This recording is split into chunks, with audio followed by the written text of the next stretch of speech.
जबलपुर की बरगी विधानसभा में अधिकारियों की मनमानी का मामला सामने आया है, जहां पर शेख रफीक पिछले 3 साल से अपना कब्जा पाने दर दर भटक रहे हैं, क्योंकि बरगी तहसील के अधिकारी अपने ही शासकीय आदेश की धज्जियां उड़ा रहे हैं।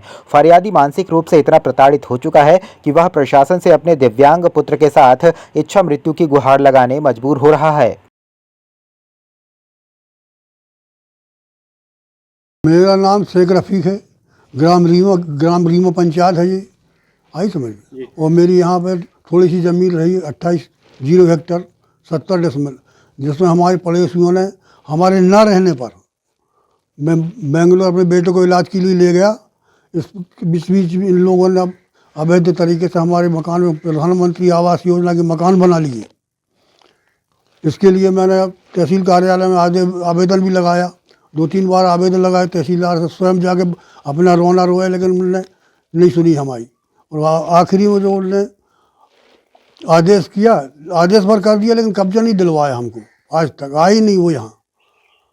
तो अब क्या चाहते हैं? अब हम ये चाहते हैं कि हमारी ज़मीन की थोड़ी सी ज़मीन हो, उसका हमको कब्जा दिलाया जाए और मिल जाए वो ज़मीन हमारी। और यदि वो ज़मीन हमारी ज़मीन नहीं मिल पाएगी तो मैं तो सर, और कोई जरिया नहीं है मेरे पास। आत्महत्या करने के समय मेरे पास कोई रास्ता ही नहीं है। मैं बूढ़ा आदमी हूँ, 77 साल की उम्र है मेरी। मेरा छोटा परिवार, एक बेटा है, वो भी विकलांग है।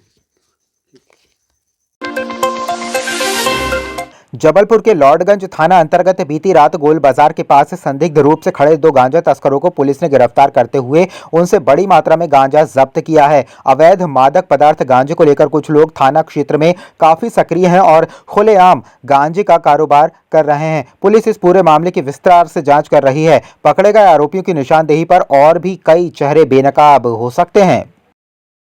दिनांक 27/8/2024 की रात्रि मुखबिर द्वारा सूचना प्राप्त हुई कि गोल बाजार के पास 2 व्यक्ति अवैध मादक पदार्थ गांजा बेचने के प्रयास में खड़े हैं। सूचना तस्दीक हेतु सहायक उपरीक्षक मनोज गोस्वामी के अमराहा टीम गठित कर रवाना किया गया, जो मौके पर पहुंचे घेराबंदी कर पकड़ा, जिनके पास पूछताछ करने पर इनका नाम साहिल मसराव एवं राजू केसरवानी बताया है।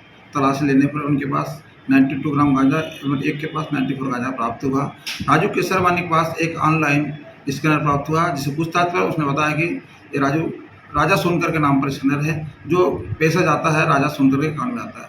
उनके विरुद्ध अपराध पंजीबद्ध कर विवेचना में लिया गया।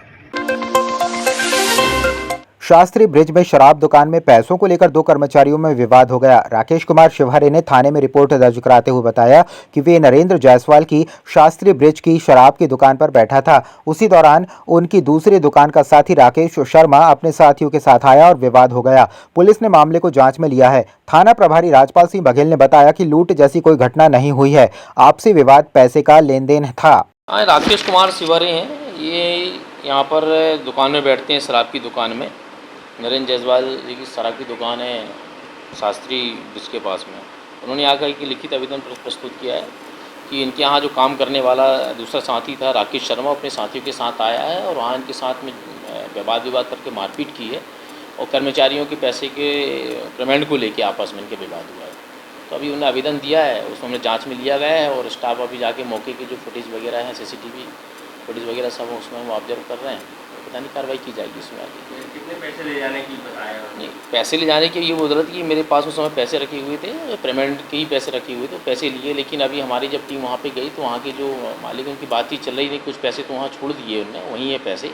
अब वो वास्तविकता क्या है वो पूरी तथ्यों की उसमें जाँच करके उसमें सब वापसी के हैं और कोई अलग अननोन नहीं है जो लूट की घटना को नहीं, लूट तो एक्चुअली में लूट है नहीं है। वास्तविकता ये है, चूँकि ये कर्मचारी आपस में ही है। ये जो है राकेश शर्मा जो है वो भी पहले मैनेजर वहीं हुआ करता था, गनमैन के रूप में काम करता था। उसको दूसरा उनकी जो भी दुकान होगी, दूसरी दुकान का काम ये कर रहा था, एक दुकान का ही काम कर रहा था। पेमेंट उनके यहीं से होते होंगे। ये अभी जो तथ्य हमारे पास आए हैं जांच में, अभी तक इतने आए हैं। अब उस पर आगे जो भी है, अब आगे जो भी अब जांच में जो तथ्य आएंगे उसमें विधानिक कार्रवाई। पेमेंट की बात है। हाँ, ये है कि दोनों जो है कर्मचारी हैं। ये राकेश शर्मा भी इनका कर्मचारी है और राकेश कुमार शिवहरे भी इनके मतलब आपस में कर्मचारी हैं। अब जो भी इसमें विवाद की स्थिति बनी है, अन्य अतिक्रमण अधिक किया है, वॉयलेंस हुआ है, तो उसमें फिर आपराधिक कानून की तहत कार्रवाई की जाएगी। पैसे का नहीं बताइए कितने पैसे नहीं, पैसे उन्हें मतलब एग्जैक्ट नहीं बताया कि वो पेमेंट को लेके आए थे और कुछ पैसे उन्हें ले भी लिए कि हमें पेमेंट लेना, लेकिन अभी टीम गई तो उनका सर कुछ पैसा वहीं रखा भी है बोले, तो वो इंश्योर कर रहे क्या है वास्तविकता पूरी। मध्य प्रदेश हाई कोर्ट ने बॉलीवुड अभिनेत्री करीना खान के द्वारा लिखित प्रेगनेंसी बाइबल के खिलाफ दायर याचिका की सुनवाई 10 सितंबर तक के लिए बढ़ा दी है।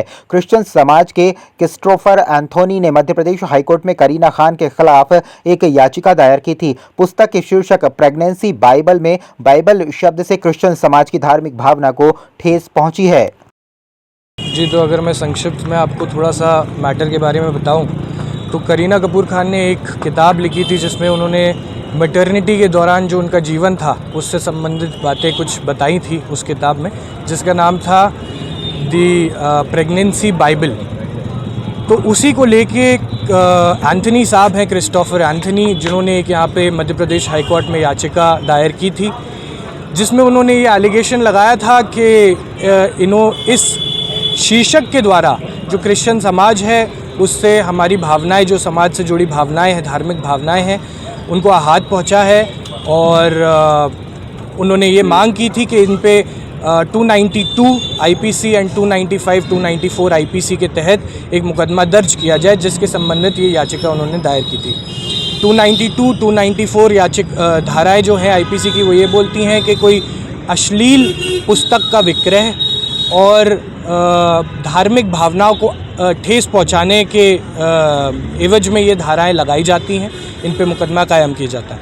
आज हमने कोर्ट के संबंधित एक 700 पेज का रिप्लाई फाइल किया है जिसमें हमने कोर्ट को ये बहुत अच्छे से बताने की कोशिश की है कि जो बाइबल शब्द का यूज़ है वो किसी व्यक्ति विशेष या किसी वर्ग विशेष की भावनाओं को ठेस पहुंचाना उसका बिल्कुल भी मतलब नहीं था।